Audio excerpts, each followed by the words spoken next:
I will be telling this with a sigh. Somewhere ages and ages hence, two roads diverged in a wood, and I took the one less traveled by, and that has made all of the difference. In our lifetime, we will travel many roads, some long and winding, some short and brief, and still others that may lead into the unknown. But there is one road we will all come to face someday, the road less traveled.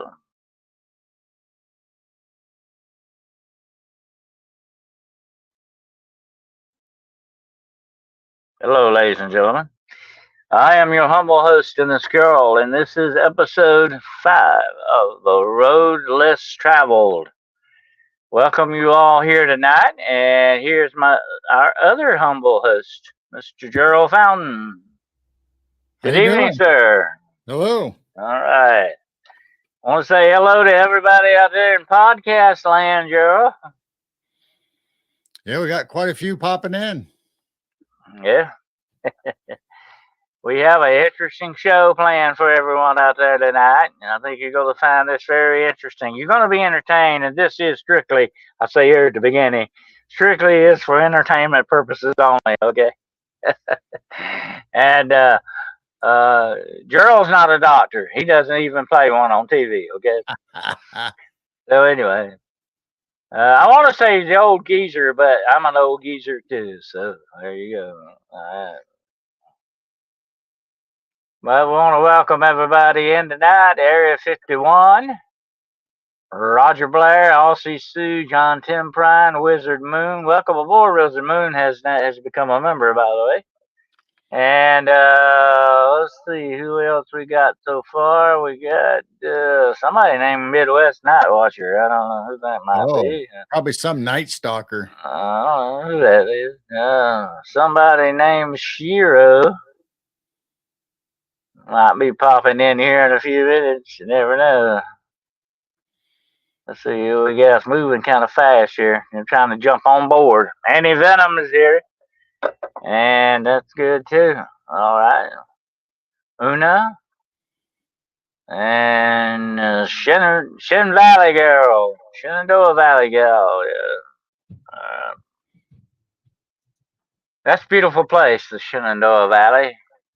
I have been through the Shenandoah Valley. It's beautiful.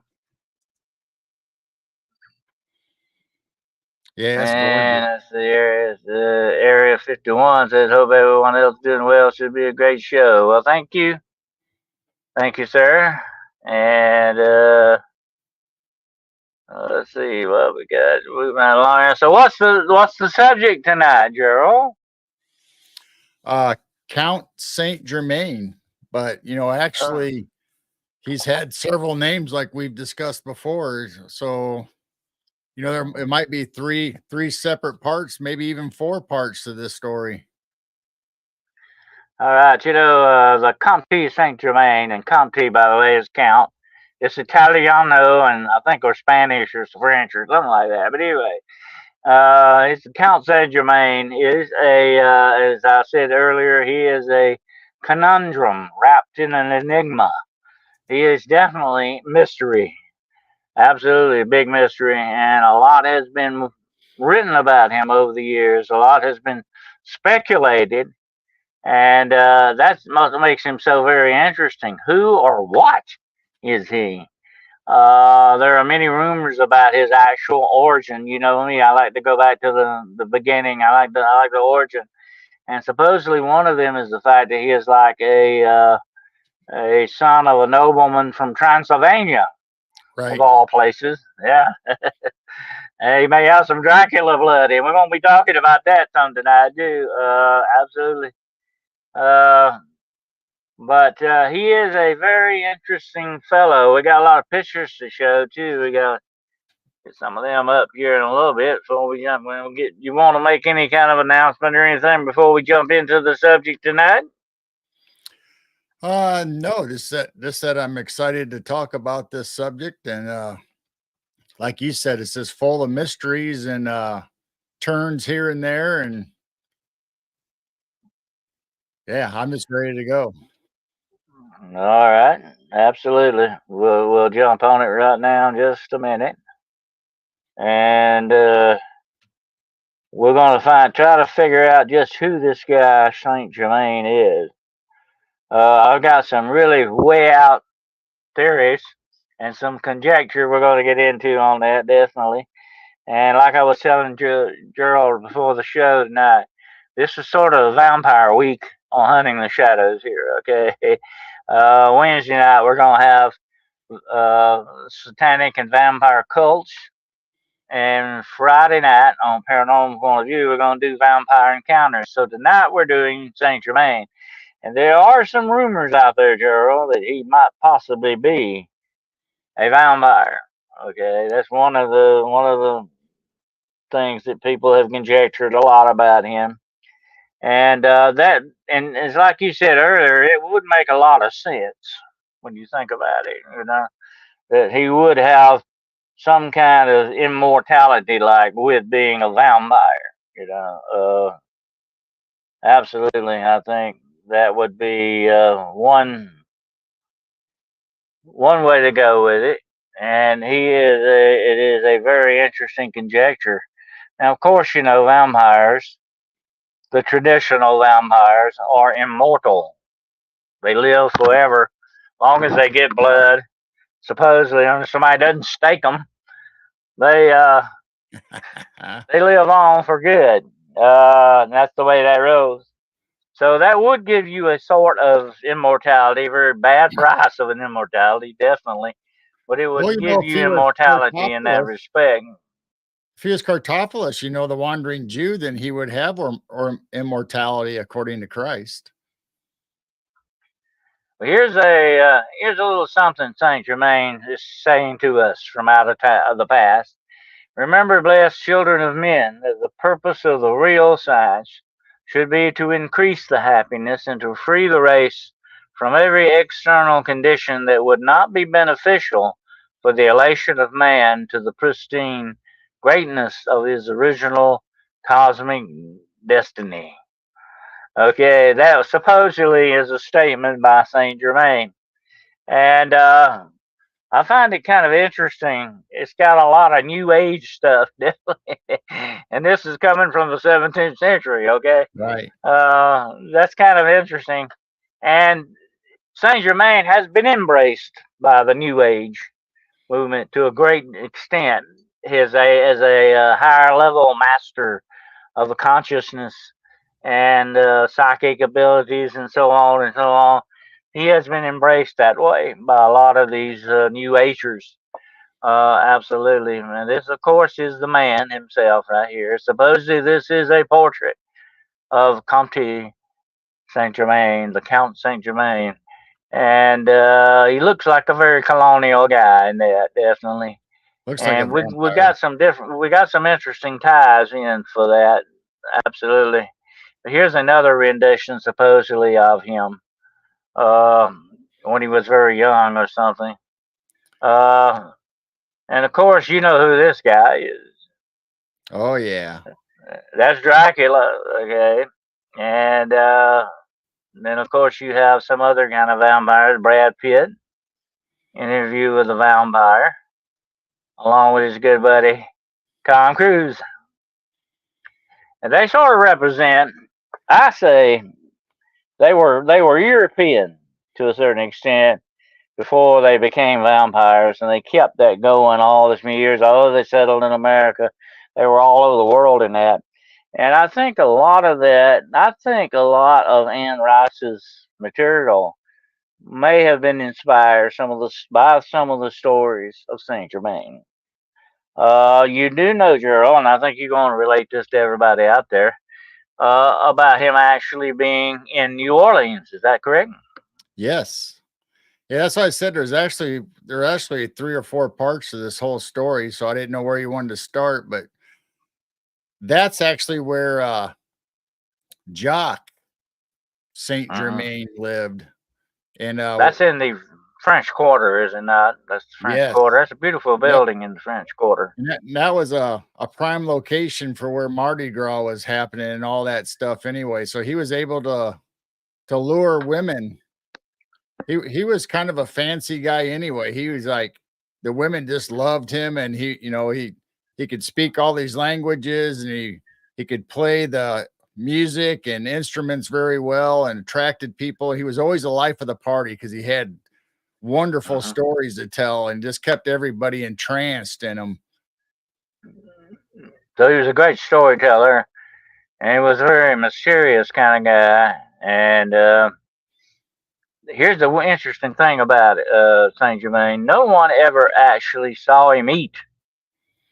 He never consumed food around anybody. I don't think he drank wine either. It was sort of like Dracula, who said, I never drink wine. You know. Well, it depends on Me, which of course, one he you're. drinks other things besides wine. Depends on which one But you're talking about, it's Dennis. Because interesting. the one that was here in New Orleans, when the police finally got into his place after he disappeared, they found wine bottles mixed with blood. Yep, that is your usual vampire drink. That's the way that goes. Well, what that is, though, by the way, I'll explain something to you right quick about the wine and the blood. It's a corruption. Wine is corruption. The wine is nature, the fruit of the vine. And when it's mixed with blood, it sort of becomes a sacrilege kind of a thing. It's kind of corrupting nature kind of thing.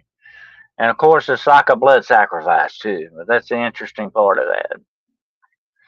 But that's why supposedly. And you see that very famous scene you might remember in the movie The Lost Boys, where they got that guy to drink the wine with the blood, and he became a vampire with them, and that was the way you did it usually.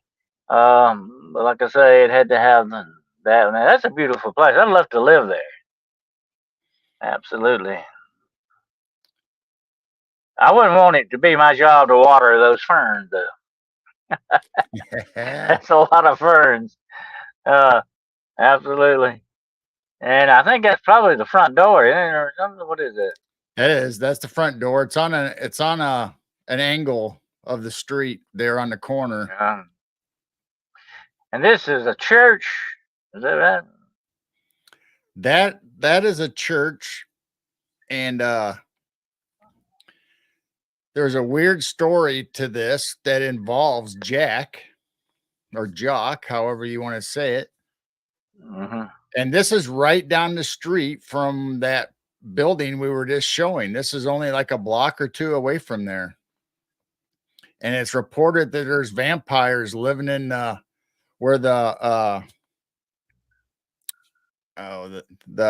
women of the monastery, the sisters, the top floor. Oh yeah, you're talking about the girls with the caskets, the casket girls. Yeah, that's the one you're talking about.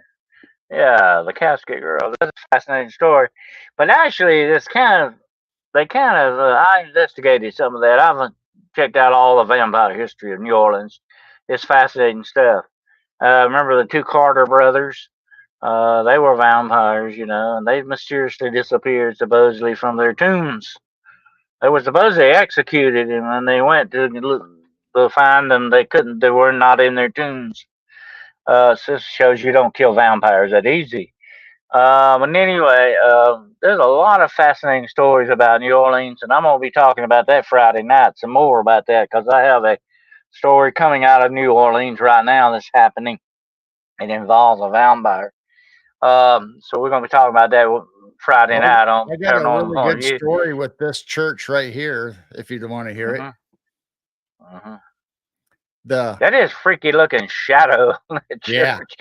That is kind of spooky looking, isn't it? Absolutely.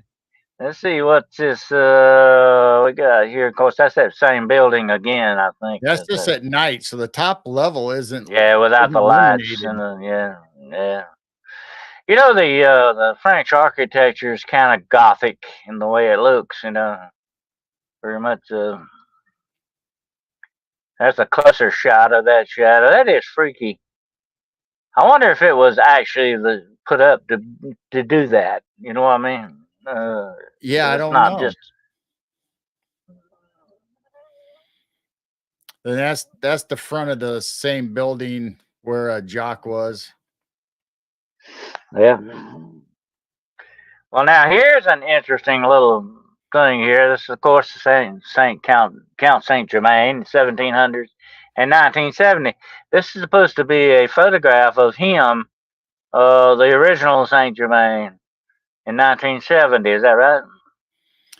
Yeah, that is somebody that once again, somebody showed up just mysteriously and claimed to be Saint Germain, and was the same way. He obviously attracted the women. He was very intelligent and elegant and had great history stories. And so it was almost like the same motive, the operandi, and then he disappeared. And I think he actually died mysteriously, they said. But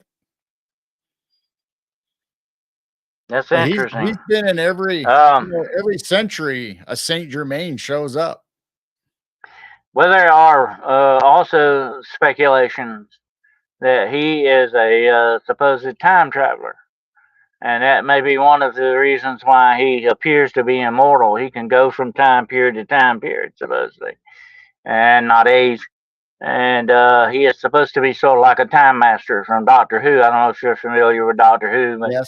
a time master and that was kind of the guy, that could go from place to place.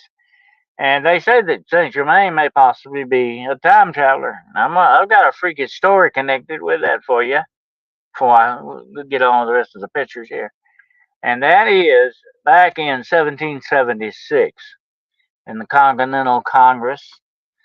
They were trying to draft the Constitution and the Declaration of Independence, the Constitution, and all that. One of my ancestors was there, and that was Charles Carroll of Carrollton. And they were all, by the way, they were all criminals. Okay, they were all criminals in the law of England. The king wanted to hang all of them. Put it that way. Okay, they had death sentences on them. Absolutely. And anyway, they were very contentious. They were arguing amongst themselves, and they couldn't get together. You know how that goes with Congress today. They couldn't get together. They couldn't agree on anything. And in the midst of all this, a very mysterious stranger appeared. And they say he looked very much like that portrait that we've got of Saint Germain. Here's another stylized portrait supposedly of him. That's an AI thing there, by the way, kind of showing you what he would have looked like in Yes. more modern terms, I guess. But this stranger stood up, Gerald, and gave a speech about the freedom of man and the God-given rights of all humanity and all that. It's such a stirring and beautiful speech that he turned the hearts of everybody in this Continental Congress, and they all began to agree with each other. They formulated all that. They said this man gave such a great speech, and when if nobody knew who he was, he did have a nickname. Some people called him the Professor. Now, here's an interesting thing about this, okay, Joe? The Professor has shown up in a lot of the history of this country in different periods of time. It's kind of weird. It's kind of freaky. You do hear rumors of this guy calling himself the Professor or whatever. And I'm not talking about the guy on Gilligan's Island, okay? And so, anyway, when he got through with this beautiful speech and sat down, they all began to agree. They kind of got along and everything, and they finally wrote the Constitution. And he mysteriously left. Nobody to this day knows absolutely who that guy was. It happened. It's not made up. It happened because a lot of people witnessed it, and wrote about it. But nobody knows who this guy was. And and but according to their physical description, somebody read about it. Said, my God, that sounds like Count Saint Germain. The way they described him. And I think that's kind of interesting. What if he is a time traveler? Right. And he comes in certain periods when he needs to do. Maybe is he what manipulating our timeline here or what? That's kind of strange. What do you think about that? Yeah, I mean, Saint Germain shows up at critical points through all of history. I mean, all the way, like we were talked about, all the way back from Christ, all the way up to the present time. He keeps showing up. Uh-huh. Uh-huh. That is one explanation for that. Now, of course, the other one is he was an alchemist, and he did claim that he could take small jewels and make a large jewel out of them, or he could also transmute iron into gold, supposedly. And there were rumors, even in his lifetime, that he had the great philosopher's stone, which is actually the elixir of life, too. If you take it, you would be immortal. You would live forever. And according to what things that Saint Germain told people, that Saint Germain had conversations with Alexander the Great. That's how old he was. And so he has been through supposedly, an observer throughout all of our history, almost all of it, known history. That's interesting to think about too. What if this guy possesses immortality and he can do that? Very much like the Highlander movies. Remember those? Yep. They kept living on and on and on through the centuries. Um, One other theory, Gerald, and we'll talk about that too, is that he possibly may be the Wandering Jew. Now, you know about the legend of the Wandering Jew. You want to run that over for people that might not know? Yeah. So if you know the story of Christ, he's carrying his cross, for the crucifixion through the streets, and Christ kneels down, exhausted or resting or whatever, and supposedly Cartophilus comes in and tells him, get up, start moving, you can't rest. And Christ supposedly looks him straight in the eye and says, I shall go and I shall rest, but you shall not rest until I return. So then now, that's like the sense of immortality, that Carthophilus is going to be a wandering Jew for the rest of his life until Christ returns. And as we know, Christ has not returned yet. So is he still wandering through time and showing up everywhere because of that? And there's a very well-known house plant named after him too, by the way. Remember that? The Yep. Wandering Jew vine. Another story about the Wandering Jew is that he was a blacksmith, and that he was a Jewish blacksmith, and they came to him to forge the nails for which they hung Christ on the cross. And he did it, but he sort of he was a believer that Christ may have been more than he was really truly the Son of God, but he did it. He forged the nails anyway, and he was sort of cursed by God that he would not die until Judgment Day. And he said, and the curse was that you will know heat and cold and hunger and pain, but you cannot die until Christ returns again. That was the curse of the Wandering Jew. So you have different stories on it. But what Right. if Saint Germain actually was the Wandering Jew? That's interesting to think about too, because he is cursed that he cannot die until Judgment Day. That's strange. Huh? Yeah.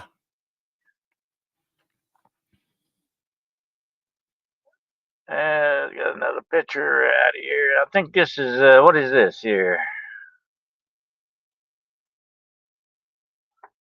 Is that the back of that church or convent? That is the convent right before you get to the church we were talking about that had the shadow of the statue on it. And that's the first two levels right there are open to the public. But the top level where you see the little windows up on top of the roof, those windows have never been open. There's never been a picture of those windows open. And that's where they say it's and the vampires live, is up on that top level. Yeah, that's where supposedly the casket girls were boarded. I guess you might say. And if you go back to that Room and church picture, board. oh, there, yep, That's there he is. If you want to go back to stylized that church picture picture of with the shadow on it, I have a story to go along with that also when we get to it. Okay, where's it? What was that now? The church with the shadow cast on it. Oh yeah, right here. Yeah. So supposedly a councilman of Louisiana in that parish, that district, was walking home after being, at a festivity, and nobody was on the streets. Then all of a sudden, this man in this heavy leather jacket with the vests and everything, I mean, he was dressed to the nine, bumped into him.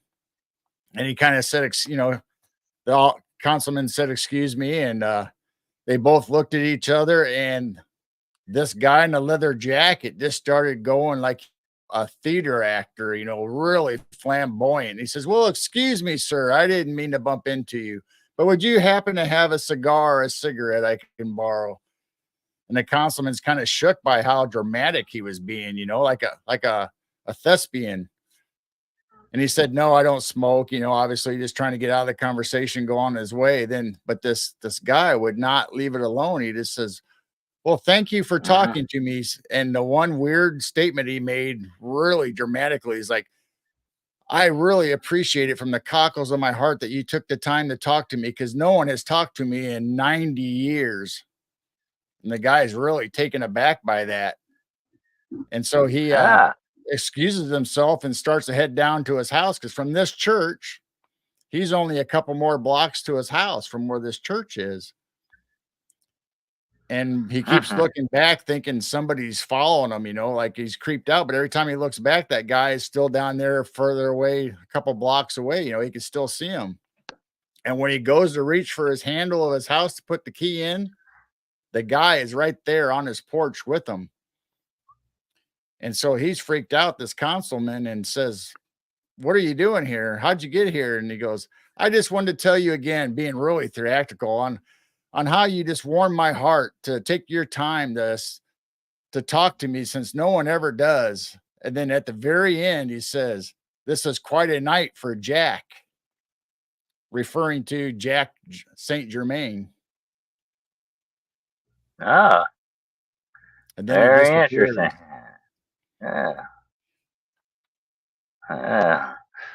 I tell you, all about New Orleans. There's so many different cultures and all that. It is a very spiritual type city in many ways. I think you have a lot of different, not only cultures, but legends and different religions like voodoo. You got 2 or 3 different types of voodoo in New Orleans. You got Santeria going on there. You got some. Well, of course, there are some satanic cults operating there, and witchcraft, and all of this. It is a hodgepodge of stuff. You know what I'm saying? Oh, It's yeah. a very interesting city, and I would say it's right up there with some of the most haunted cities in the world. Definitely, absolutely. But there's stories like that all through history of when you talk about Saint Hmm. Germain, of him being dramatical and knowing stuff about history that nobody wouldn't know unless they were actually there. They said that his stories are so convincing. Hmm. Yeah, and that's what makes Saint Germain so interesting. He's a man for many different time periods, and he shows up at some seems like crucial times, periods, of things that's going on. That's an interesting thing about him. Another theory being if he were a vampire, he would definitely be on the move all the time. He wouldn't stay in one place long, and that makes a lot of sense when you think about it. If you're actually living that kind of a lifestyle, or if you want to call that an undead style or lifestyle, whatever that might be, uh, if you're living like that, definitely, Gerald, you're going to keep on the move to keep suspicion down and all that. You couldn't stay in one place very long. But here's the interesting fact: you could visit from time to time because you got all the time in the world, right? Right. So you can, 50 years, you come back again, nobody will know who you are. That's the way that works. So yeah, that Well, would be that's very interesting. Here's another little stylized picture of Saint Germain, supposedly. What? More AI type thing. Of course, this was a more stylized portrait type of that thing. right. And yeah, and here's my favorite. This is Saint Germain in the Sands of Time. Okay, Oh, that's pretty interesting. Um, but here's the thing about it: he was not only an alchemist; he was a musician. He wrote pieces for the operas, especially in Italy, and he spent a lot of time in Italy. He spent a lot of time in Spain and France. He was all over the world. He was in Russia. He was in Germany. He was supposedly here in the United States. He was everywhere. This guy gets around. You know what I'm saying? yeah, He is not only he's a world traveler, and that's not that far fetched. You couldn't be a world traveler, but he keeps popping up in different centuries. That's the interesting thing right. about it. Yeah, he You was know. very, very elegant and well spoken. And like you said, he was an excellent pianist and he can play all kinds of instruments and he had a lovely voice. They said just enchanting. And he ended up being the court as a musician. That's when he made the operas, and it was a very famous opera. And the biggest request that he had whenever he went somewhere was to set up a little laboratory. He always had a laboratory thing going on. And some of his contributors helped him with that. You know, they gave him money for labs for his laboratories or whatever. But of course, he did claim he could transmute gold and make jewels, and he even talked about the elixir of life. He's a fascinating guy, and they said he could tell stories very well. But nobody ever saw him eat. He would never eat in front of anybody, and they would never drink anything, not even water. That was very interesting. Did he need it? You know, did he need to eat? Actually, if he was immortal, maybe he didn't need it. Yeah, they That's an said he interesting once in a thing. while would nibble on something or take a drink of wine or something, just very, very few times. Yeah. But he would. That's what really irritated King Louis, of France. He would go to a dinner party and he wouldn't eat, so the king wouldn't eat just out of respect, courtesy of him. And he said that Saint Germain could talk from the very beginning of the meal to the end of the meal, no matter how long the party was. Hmm. Was never Here's never out of another thing. words. Another thing they talked about, Gerald, they would have a lot of dinner parties. He would be at the dinner party, but he would just taste the food. You know what I'm saying? He was not Right. eating with them. And they couldn't understand that either. They thought that was very odd. He was not drinking and eating with them. He would, like, sort of, just to kind of, keep them down, he might taste it a little bit, but he was not actually participating in the dinner, you know. He didn't need it. Right. Evidently, he wasn't hungry for it or something, I don't know. That's kind of bizarre, but that would follow in the line of a vampire. Vampires do not eat. They do not need to consume food or water or anything except blood, of course. But there are other types of vampires that don't require blood. There are, energy vampires and et cetera, et cetera. And I'm going to be telling an interesting story about that Friday night. But you got different types of vampires. They don't necessarily always living off of that. But they none of them will eat because they don't need the food. The food is not where they're getting their energy from. You know what I'm saying? Like you and I do. Right. Our bodies, the human bodies, have to have fuel to run on. Unless you're of the undead variety, you don't need to. You know. So while he was at uh King Louis the 15th's court, what we're talking about, he was in a conversation with Countess von Gregory, which is the mistress of King Louis. And she remembered talking to this guy 50 years ago. Oh yeah. And he said it looked exactly the same and never aged. He's like 45 then and he's 45 now when she's talking to him. And she asked him, says, "Did I meet your father or your grandfather, 50 years back?" And he said, "No, that was me." And he went on to tell her stuff in the conversations that they had 50 years ago. So that would make him at that point in time 100 years old from the time she first saw him. But You yet he would, looks you know, you know, 45 when everybody talks to hair him. gets gray, wrinkles, that would show up. I mean, people would notice that. You know what I'm saying? I don't care how much makeup you put on, it can't cover old age like that. That's ridiculous. But here's another interesting attribute, and I'll tell this for everybody out there listening tonight. There is such a thing as DG. That's DG. You know what that stands for? Demonic glamour. In other words, they have a power to make you see what they want you to see, not what Right. may really be there. And Saint Germain tended to do that. He sort of had a glamour about him that kind of got you to see what he wanted you to see, and Right. maybe not what was really there. And that makes me wonder about the vampire part thing. Was he something like that? Did he have some kind of power like that? Because vampires supposedly, and I'm not just talking about the Bela Lugosi with the hand thing, and hypnotizing you, but they supposedly had a certain psychic like power about them. And they could like mesmerize you to the point, not just like turn you into a servant or something, but to kind of create that image about them and around you that they want. And that's why we call it demonic glamour.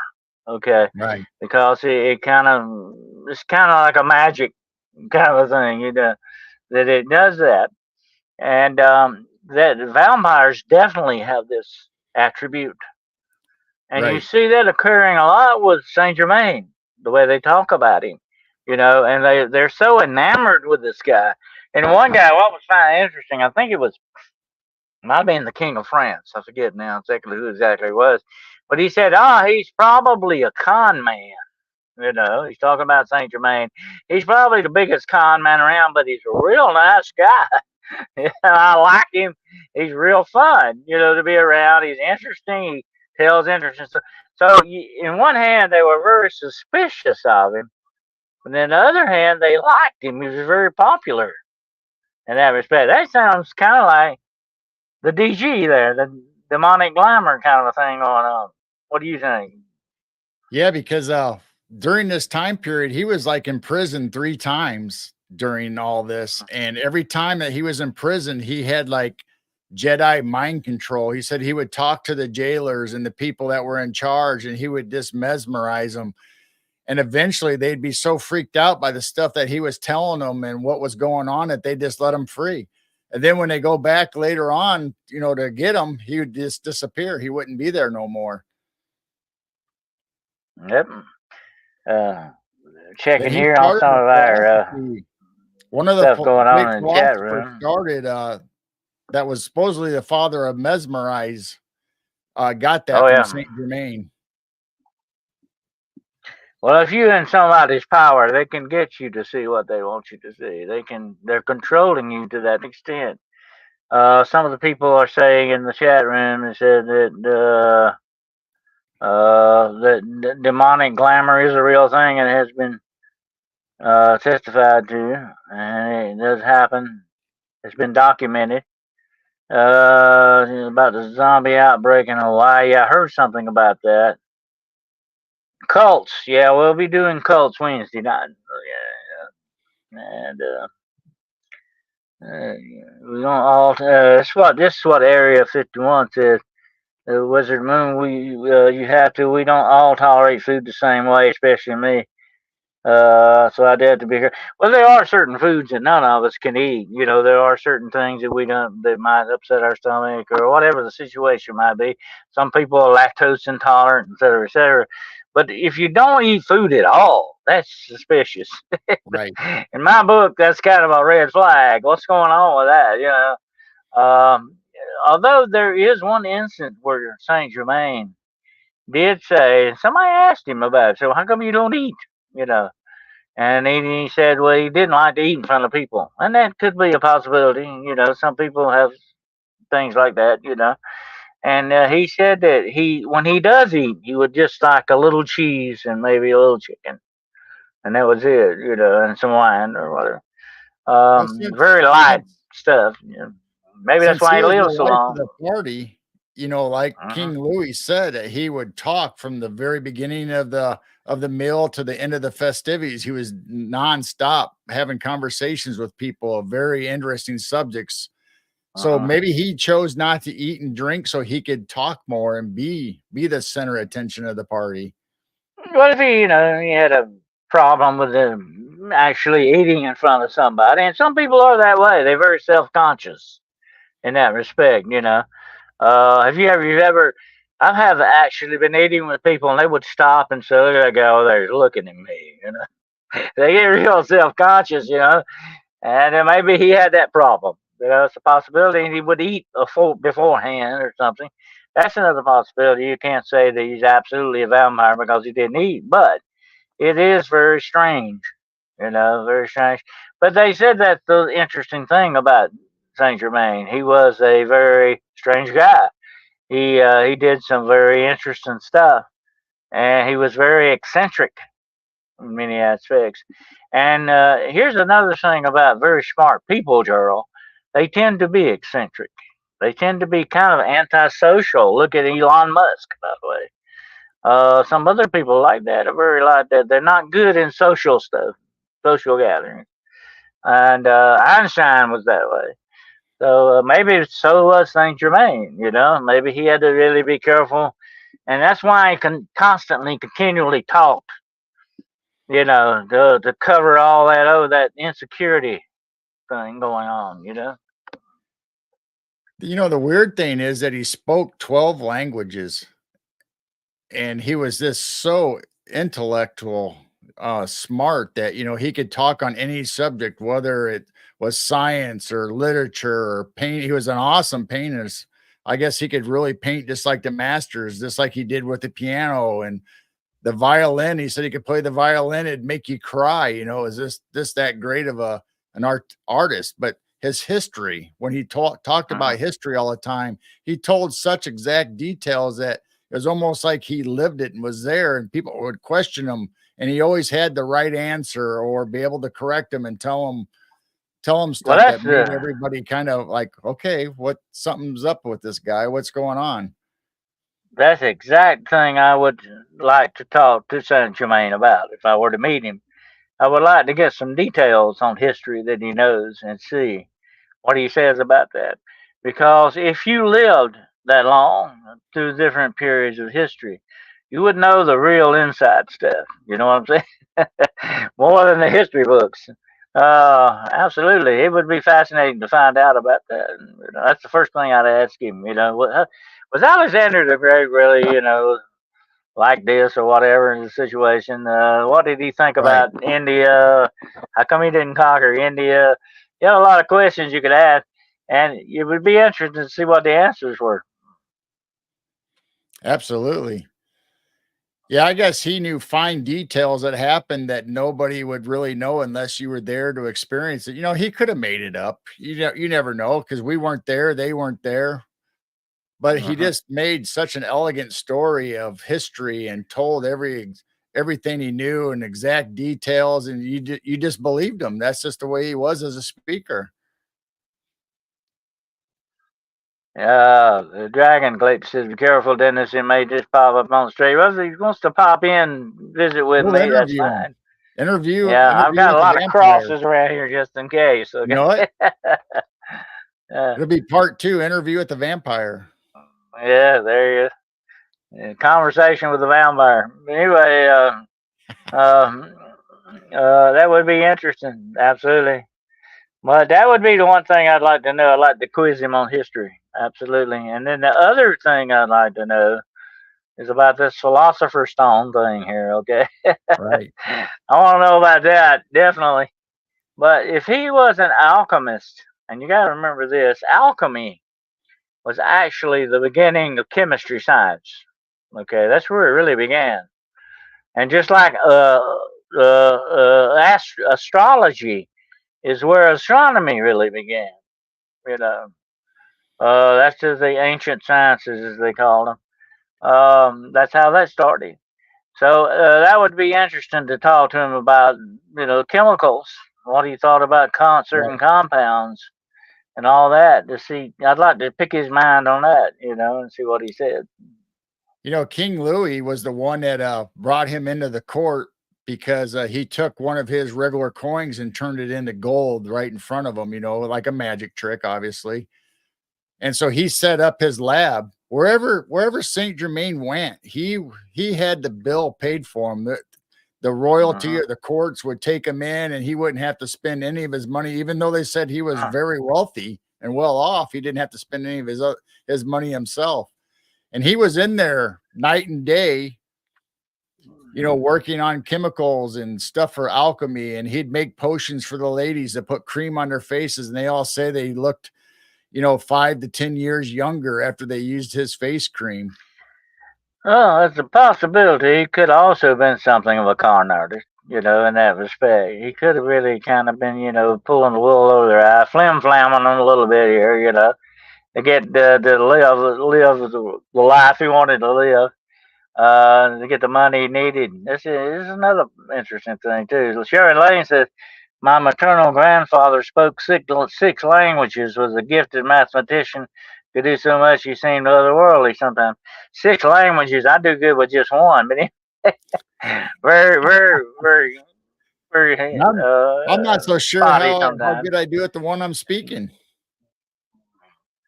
I have learned a little different few languages, not the whole language, but phrases from different languages over the years. Of course, my main one was Latin, which is a dead language, so there you go. But I was respect. I think it was that. I don't know if you know the very famous actor William Smith. Remember him? Yeah. William Smith. That son of a gun knew about 12 different languages. He was brilliant, smart guy, boy, smart guy. But he always played real kind of dumb guys, muscle bound kind of guys. That was really strange. But that guy was a genius, man. He was smart. Absolutely.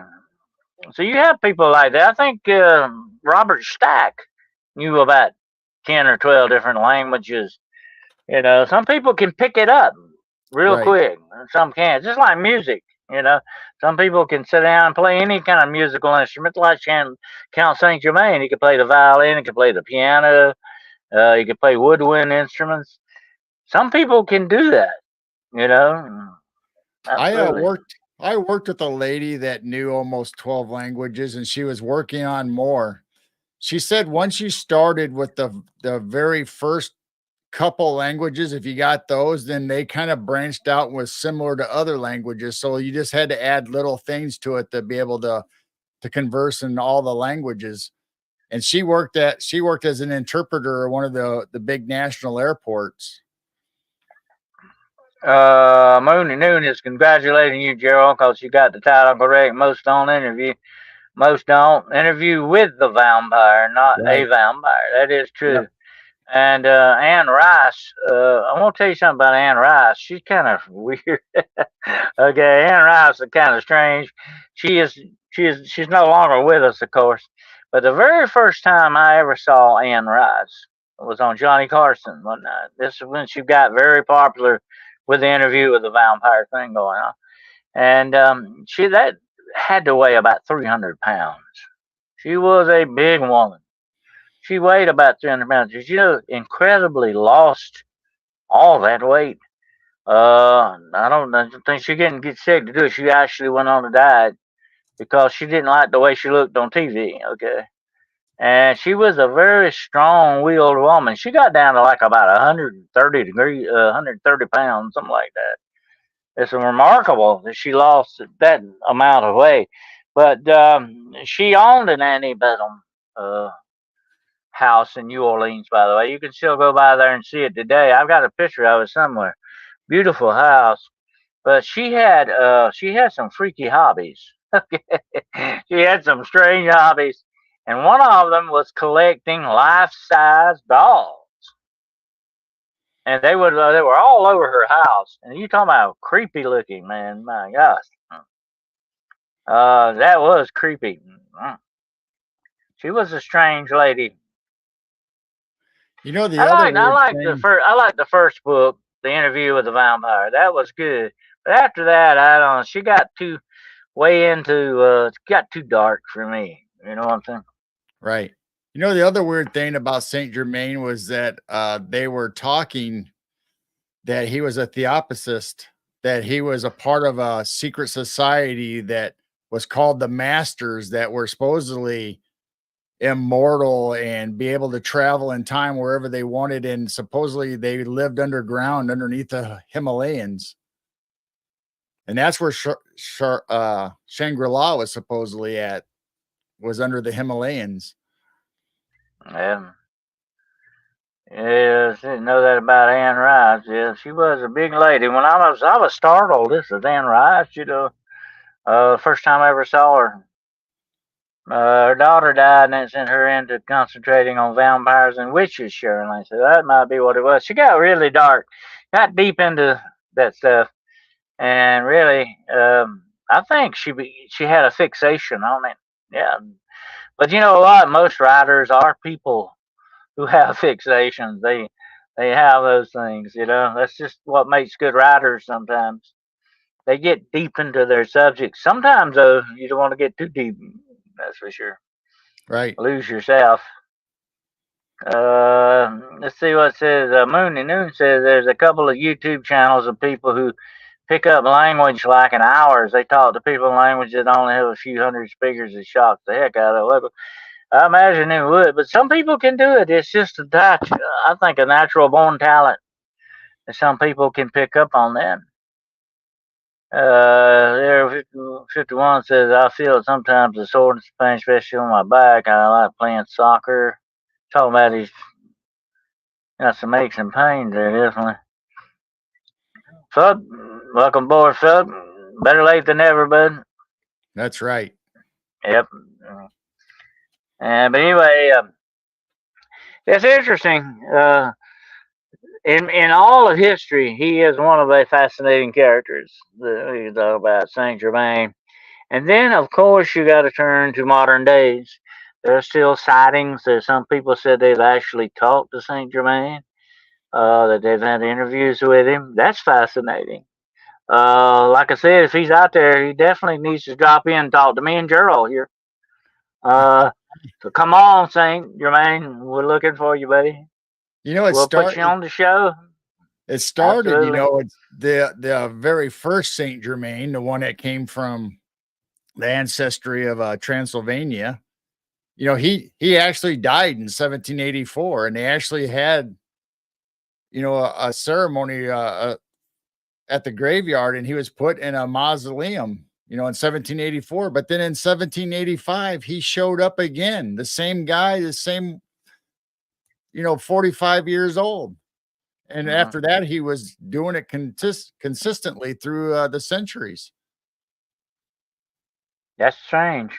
Very strange, And of course, we'll be doing a show about that Friday night, Vampire Encounters. And like I told you earlier, Gerald, it is amazing the reports I'm getting. It is increasing sightings of vampires. People actually having encounters and running into supposed vampires. Freaky stuff, folks. So you never know who you might run into one night out there on the street. But there are some very strange encounters going on, and one of the hottest places to have a vampire encounter is definitely New Orleans. Absolutely. It is, I would say, yes, I'm going to say this, I would tag it as the vampire capital of the world, actually. It'd have to be. You go down there in the French Quarter, you never know what you might find. Yeah, absolutely. And let's see what we get here. Let's see. A lot of vampires that go to golf courses clubs. I wouldn't doubt that. Probably. Some people think they're just moving through time portals so they don't appear to age very much. That's a possibility. Let me say this about spiritual beings. And vampires definitely would fall into the category of spiritual beings to a certain extent. They do manifest, I think, through portals. I've actually seen evidence of that in my own eyes, where they're like passing through something. That's all I can say. I'm not gonna tag it a portal. I'm not gonna tag it a doorway. I just say they're like passing through from one reality to another. They're transcending, in other words, from point A to point B. Okay, that's happening. I think that's how he got his connection to the masters. because of him being able to travel back and forth in time and seem, I mean, every place he went, once speculation got on him about being either a con man or a vampire, he just disappeared. No trace Well, that's of what him. I said earlier about him being a time traveler. If you could go from different time to different time, you could do that in one lifetime. But look how many centuries you could end up in. How many different places and events you could see and all that. So you wouldn't have to be immortal. In other words, you would just have to be a time traveler, because then you could master time. Time, you would be the master of time. You could use it the way you wanted to. In other words, you wouldn't have to be immortal. It could make you immortal, I guess, in a certain way. You know what I'm saying? It would make you that way. But that is strange to think about. And here's another thing, Gerald, we talk about UFOs a lot. I seen that great show y'all had the other day with Jim Goodall and all that. Fascinating. But here's the interesting thing I've always wondered about UFOs, and I don't think they're intergalactic, because it don't make sense. That you go the vast distance and some kind of shit, even at the speed of light, it will take you forever. You know what I'm saying? You know what I'm talking about. Yep. It's impractical. It doesn't make sense. It doesn't make scientific sense. Okay. But what if these ships that we're seeing are not intergalactic, not even interdimensional? Maybe they're intertime. Maybe they're coming from different time periods in the future that we don't know about. Maybe they're studying us. Maybe we're kind of fascinating because we're their ancestors, and they're trying to figure out what made us the way we are. That's an interesting thing to think about. What if they're time travelers and not aliens, but time travelers from our own future? That's a fascinating thought. I mean, you go along the lines of Admiral Byrd saying that there was aliens and spacecrafts coming out of Antarctica from inner Earth. And then you got to wonder, okay, now this technology the government has. So a lot of these spaceships or UFOs we see are actually government projects or secret projects that we see at night, but there's, everybody's saying they're UFOs. But then you see the lights moving way up in the skies, like we always shine our cameras up there at night and see these objects moving. So then I think, well, maybe those are the extraterrestrials, the ones that way up high that we can't see up close. Yeah. And look how many reports of UFOs have them coming out of the ocean or out of caves and out of mountains and stuff, coming out of the earth. In other words, that's interesting too. And here's one more thing. I'm gonna say this, and you might could check on this. I'm not sure about it, but I actually saw a diagram that showed aircraft routes, airliner routes over the Antarctic. And they said that's a lie. You're not allowed to fly over the Antarctic. Right. Yeah, we have a government. We have a government treaty with all the continents and world powers all around the world that's a no-fly zone. But you can fly everywhere in the world. Why not the Antarctic? That's kind of freaky, when you think about it. I mean, there are other agreements all over the world. But yet, they fly where they want to. They have the routes, the airline routes. Why the Antarctic? It just makes you wonder,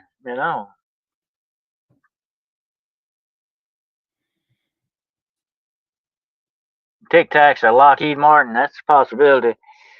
Well, just like I said this before, and I think you agreed, girls agreed with me on this too. The technology we have here right now in the public sector is 50 to 100 years behind. Oh yeah. What they've really got. Okay, put it there. Maybe even more than that. But you're not going to find it out. But here's the thing about it. You got to remember this, folks, okay? You keep talking about disclosure all you want to. They're not going to disclose anything with you, because if they share their knowledge, they have to share their power. And they're not going to do that. Because knowledge is power, and power is knowledge. Okay? And that's just the way governments work. They work on secrets. That's what fuels them. That's the way that ball bounces. I'm sorry to say, and they're not going to give. They're not going. They may give you little tidbits of what they want to shape the way they want things to go. Okay, yeah, sure, they'll do that, but they're not going to give you full disclosure. You'll never get that from them, I don't think.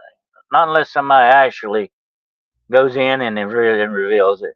That'd be the only way. It's not going to come from them, put it that way. Right. No. Bureaucrats do not share power.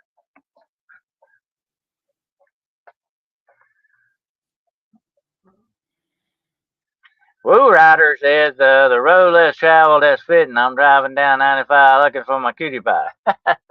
Well, be careful out there, Woo Rider. Okay. Moon at Noon says of the landmass we know, fully 70% on Earth is unexplored. Yet nobody says anything except about what we cannot check ourselves: the deep sea space in Antarctica and underground. That's a whole nother world too. There could be anything down there as well.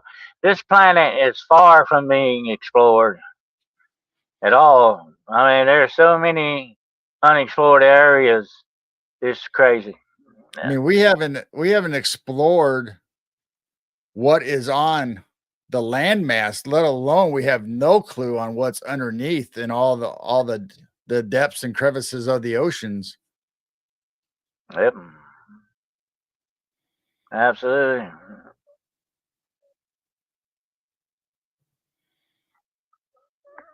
Well, anyway. Well, what do you think? Gerald, what's your conclusion on Saint Germain, sir? What do you think Saint Germain really was? Well, I mean, Is or may still be. We've brought lots of possibilities up. You mentioned time traveler. We mentioned the wandering Jew. Vampire. I mean, I don't know. I mean, obviously he showed up on all these different timelines and knew exact details of history like he lived it. So either he was immortal or he really was the wandering Jew, and Christ put that on him. Mm-hmm. Well, I tell you this, whatever he may be, vampire, alchemist, scientist, time traveler, even some people speculate as being an alien. The list goes on and on. There is one thing you can say definitely about Saint Germain. He does remain a mystery. Absolutely. Yep. Mm-hmm. But that's Saint Germain. He is like I said earlier, a conundrum wrapped in an enigma. He is a mystery for sure, without that doubt. I would love to meet him. It would be very interesting. Absolutely. Well, if he comes back again, you might get your chance. You never know. Yeah, that would be quite an interview. The hell with the interview with the vampire. I want to interview Saint Germain. Okay. Well, see, you just have to throw a dinner party and have some elegant food and wine and some people over, and he might just show up. Get him to play the violin for us there a little bit, you know. How about a little song Absolutely. and dance, Saint Germain? Come and Well, entertain me. I want to think of Saint Germain as being like, I hope he exists. Okay, I hope he kind of really exists. I don't want him to have a sad story like the Wandering Jew, but I hope he still exists because would be a living tie to our history. You know what I'm saying? He would be that, and that would make him very important, very interesting in that respect. I would like to see that be a real thing, you know. Right. That's how I feel. Whether he's a vampire or not, I don't care less about that. But I would like to at least have a conversation and hear the stories and the details that he shares. Oh yeah, the story behind the story, the history behind history. That's what I've always found fascinating by history. The history books bore me. Okay, it's about this and that and this and what year it was and all that. I want the history behind the history. What really happened? What's going on in the background? You know, what people were thinking, what they were doing, what they were really trying to do. Sometimes it didn't turn out to be the way they thought it was. It was going to be, you know, that's history. You know, that's the interesting part of history. What you don't find out, what you don't hear about. You know. I mean, you could be sitting there talking to him, and he could be telling you about the Council of Nicaea, what was going on at that time, or the crucifixion of Yeah. Christ. I mean, he was supposedly even at the wedding of at What was Cana, Napoleon? What was Napoleon really like? You know, when he didn't, when and he was that's the just other sitting weird around thing. being with the rest of the guys. You know, what was he Napoleon the really like? Third. And why did Alexander the Great? What happened to him? You know, what did he really die of? Or was he poisoned or what? You know, there's so much you could find out from somebody like Saint Germain. You know what I'm saying? Right.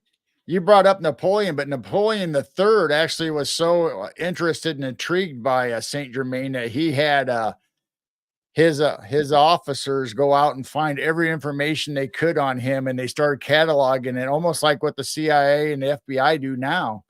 But the weird thing is, he disappeared on them, and then they had a freak fire that they lost all their files. Yeah, yeah. Speaking of New Orleans, you know, Napoleon was taking a bath in the bathtub when he sold Louisiana Purchase to the United States. Remember that? That was interesting. Yeah. Yeah, yeah, we don't need it. Sell it to them. We need the money. Okay. That's right. Yeah.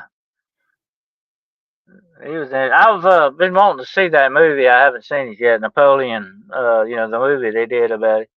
I think it's like 3 hours long. But of course, Yeah, it's like a mini Napoleon series. would be happy with that, probably. You know,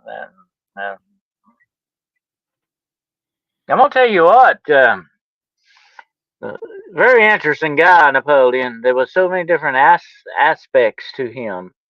Um, his ambition was unparalleled. He wanted to conquer the world, and he would have had not been for all the snow in Russia. But he would have done it. He came very close to it. He was brilliant, tactician and everything, you know. But he just didn't count on the fury of nature. He didn't Right. count. Sometimes he didn't. Here's the thing about Napoleon. He was a great tactician, but he was not good at forecasting the future. He didn't see past too much on that. He didn't take into account a lot of things he should have. He would have been a lot greater if he had. Right. You know what's weird about Napoleon is when he took over Egypt, they're the ones Mhm. that actually shot off and destroyed the nose on the Sphinx, and they took the capstones off of the pyramids. Yep. Thank you for that sticker, Crystal. Thank you so much, dear. I appreciate that. I appreciate all the financial help that any of you do with the stickers. I appreciate that very much. And absolutely, it goes a long way to help with some stuff. And yeah, it's an interesting thing about Napoleon. He was very egotistical in many aspects, and that's what tripped him up a lot. But you know, that does same thing happened to Hitler and Caesar was the same way. They got tripped up by their egos and didn't really see the real picture of what was going on, only what they wanted to see, you know. And that's how we all fool ourselves, I think, sometimes we're not careful. The ego gets in the way. That's why I used to tell, you know, like I've mentored a lot of groups over the years, and I would tell them, okay, everybody, hang your ego on the peg outside the door, okay? That's where it needs to be because your ego can get in the way and really mess you up sometimes, you know? I mean, that's Russian how we weather got the stopped a lot of Napoleon. armies. Absolutely. Gets That's how kind we of got the cold up Napoleon there in Russia. complex. Was from him, his short stature, and he always had to prove how better and how greater he was than anybody else. Wizard Moon says, I would love to have seen the pyramids in Egypt back in the day. I don't know about that, Wizard Moon. Napoleon used them for target practice. Remember that, Gerald? Yep. He actually shot the nose off the Sphinx with cannons. Yep. Crazy French guys. Yep. I guess I saw a cartoon the other day. It was about the pyramids and showed these guys hauling a big block up, you know, and they were saying, boy, this is going to make us all famous. People going to remember us forever for doing this. And then it showed it in the modern day. So, yeah, it was made by aliens.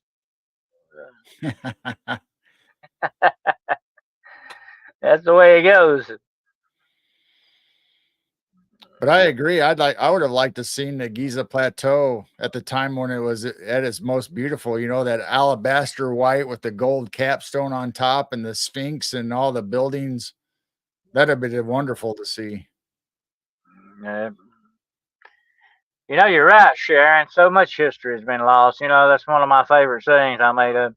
No story, no matter what it is, should ever be lost to history. And we are our stories. That's us. We shouldn't be lost to history. Absolutely.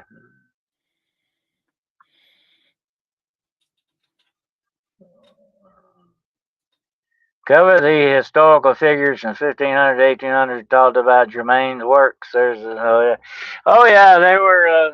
You hear him mention a lot of different centuries. We covered a little bit of that tonight. He was mentioning a lot of different centuries, and whenever people was, I remember one of the most thing that kept popping up about Saint Germain. Somebody would say, "Oh, Saint Germain, yes, my grandfather knew him."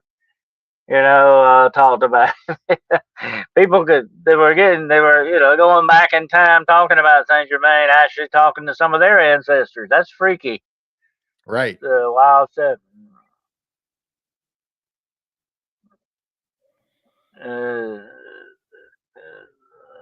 Says everyone questions who built the Egyptian pyramids. Anyone question the Mexican one? Oh, you're talking about the Aztec terms. Yeah, they pretty well know who built those, because the interesting thing about the Aztecs, they had a little bit better of a record system than the Egyptians. It had something to do with the hieroglyphics or something. But anyway, we know a little bit. Really, in some ways, we know more about the Aztecs and the Mayan than we do the Egyptians. That's strange, isn't it, Euro? Well, the thing about the Mayans and the Aztecs, all that culture, wherever you go, there was a previous civilization before that, and the Mayans and the Aztecs just repurposed what they found. So we really don't know who was here before them. Interesting, Sharon Lane, that you should bring that up about the library at Alexandria. Actually, Saint Germain mentioned the library of Alexandria a couple of times, so maybe he had access to it. We didn't. He probably had a library card. I'm hoping the scrolls still show up. Maybe they're hidden or buried somewhere. We just haven't found them yet. Yep. Actually, they found a papyrus the other day. I don't know if you heard about this, Gerald. They found a fragment of papyrus in Pompeii. Which was covered by ash and all that, and was burnt. But they were able to decipher some of it or whatever. Anyway, it actually told them. They've been wondering about this, exactly where Plato was buried. So you see, you're still uncovering the mysteries of history. They knew where Plato died, but this gave them the approximate area where he was buried. That's fascinating to think about. All these many years, about 2,000 some odd years later, you find out where the guy's buried at. That's neat. And supposedly Saint Germain was there too. Uh-huh. Dragon Collector says, "I wonder what's under the Vatican." Well, we'll have to do a show on that one night. Definitely, the Vatican is fascinating. You got a lot of stuff. Supposedly, the viewer and all that stuff that's down there. Some wild stuff. I've even heard that there are rumors that supposedly there is like alien technology that they've found over the years that is hidden in the Vatican archives. I would love to have access to the Vatican archives, but it would not probably do me any good because I can't read a lot of this ancient language that they got. A lot of that stuff is recorded in. I would like to see not the written archives, but there's I'm sure a lot of secrets in the written archives. I would like to see the instrumental archives. Right. The things, the instruments. Yeah. According to one thing, that they actually have, and this is so venerated, will not let anybody mess with it. They won't touch it. They actually have the sign, the original sign that hung over the cross. You remember reading Wow. about that in scripture? It was in three different languages. Right. It was in Greek and Latin, which is Roman. It was in Greek, Latin, and Jewish language. Yeah, King, Hebrew. Jesus, King of the Jews. I would love to see that. That would be amazing. Think about that. They actually have a real sign that's supposed to be. I would like There to are a see lot the of secrets in the Vatican vaults. I would like to check out the chronovisor, you know, what you're talking about in the Vatican, where you could see any time, any period during history. And then you got the government project off of that, the looking glass. Oh yeah.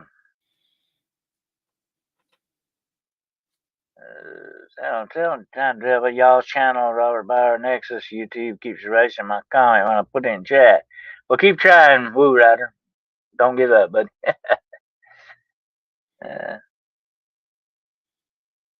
the Geezer channel, okay. The Geezer channel. You keep trying to talk about your Geezer channel. Yeah, you can't if you're not a mod, you can't share links. So maybe that was it. Delete the link. Yeah, You you could spell it out, but you can't actually put the link in chat unless you're a moderator. But yeah, Saturday night we're going to have another Geezers on Robert the Nexus, his channel, and it'll also be on my Geezer Geeks channel and on Rumble and YouTube, and it'll be another fun time. that's true.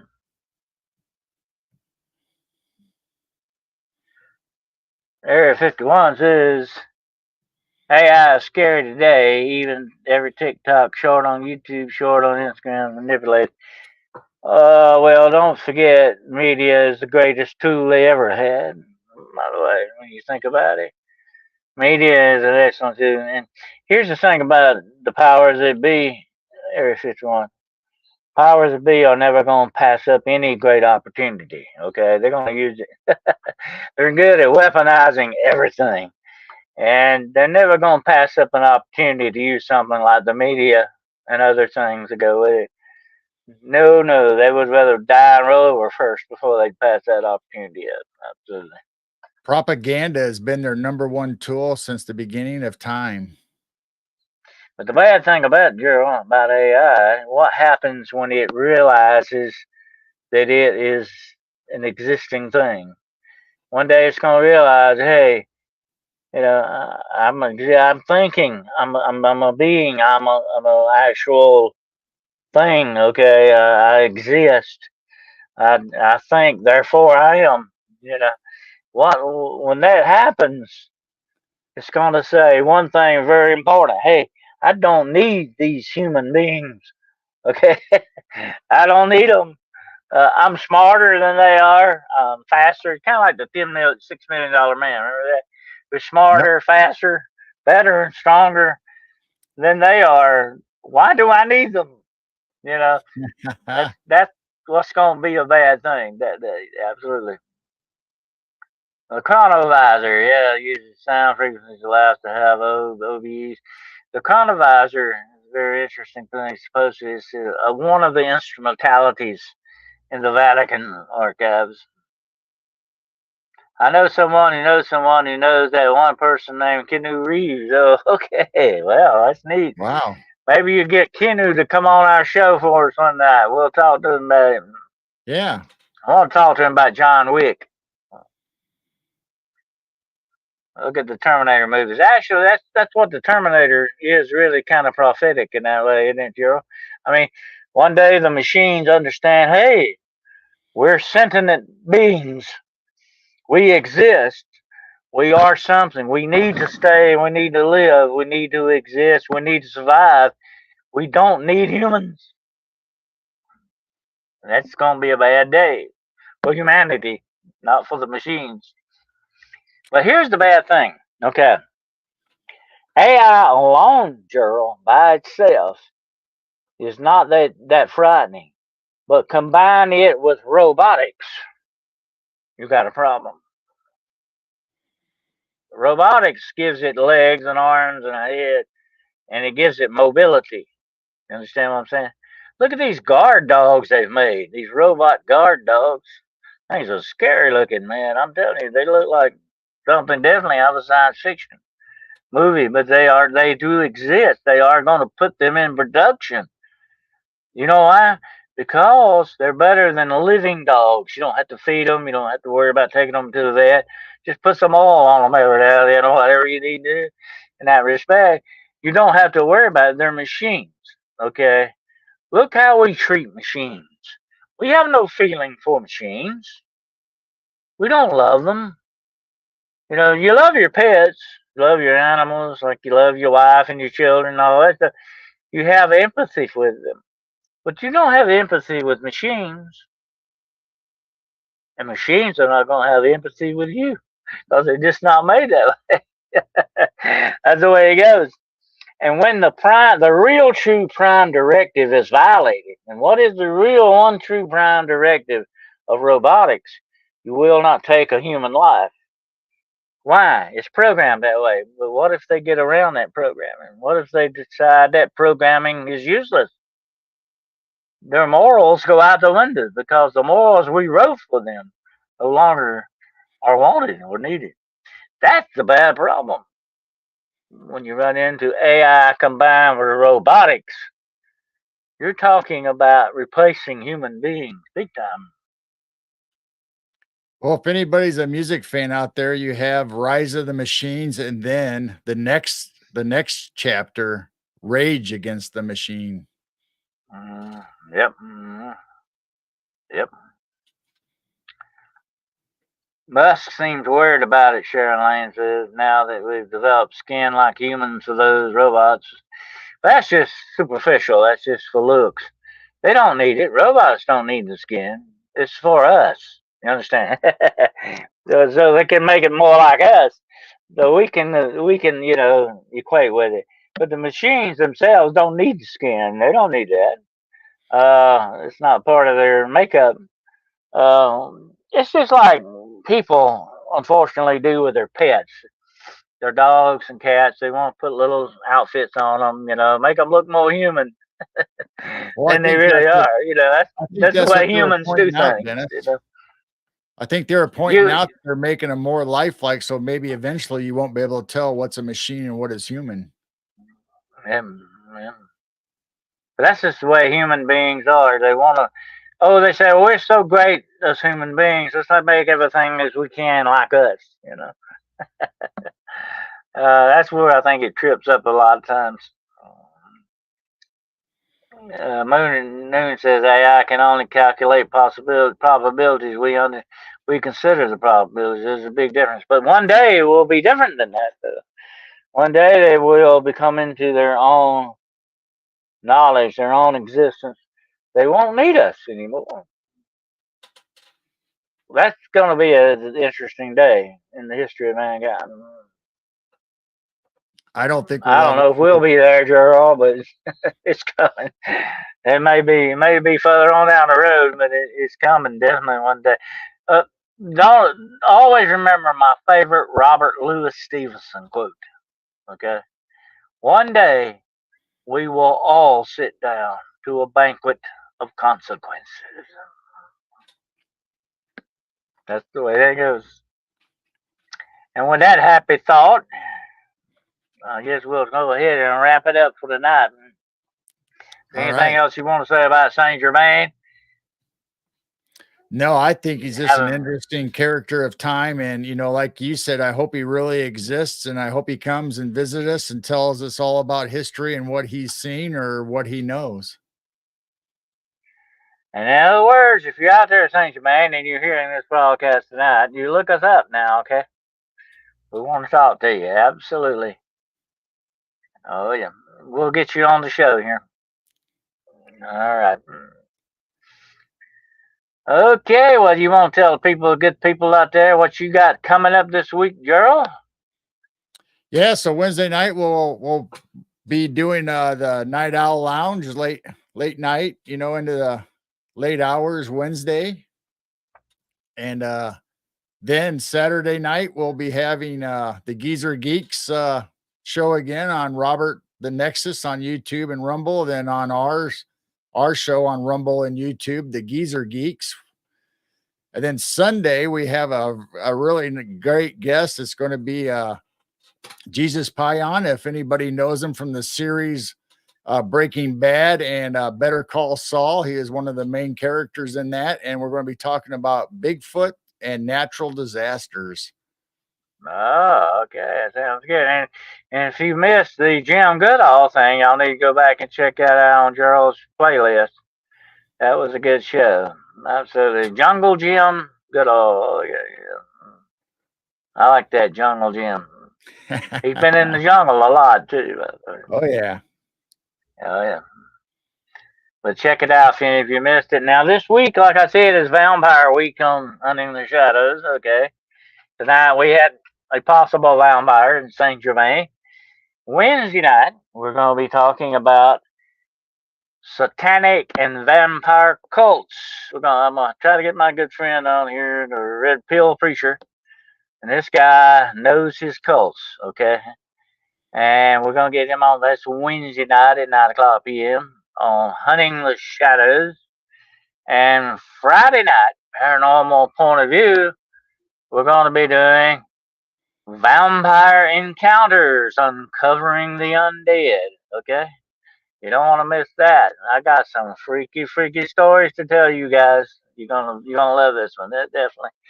And here's Gerald's channel. Check it out when you get a chance. There's Piercing the Veil and the Night Owl Lounge. That's my favorite. The Night Owl Lounge. Got a lot of live feeds going on the channel.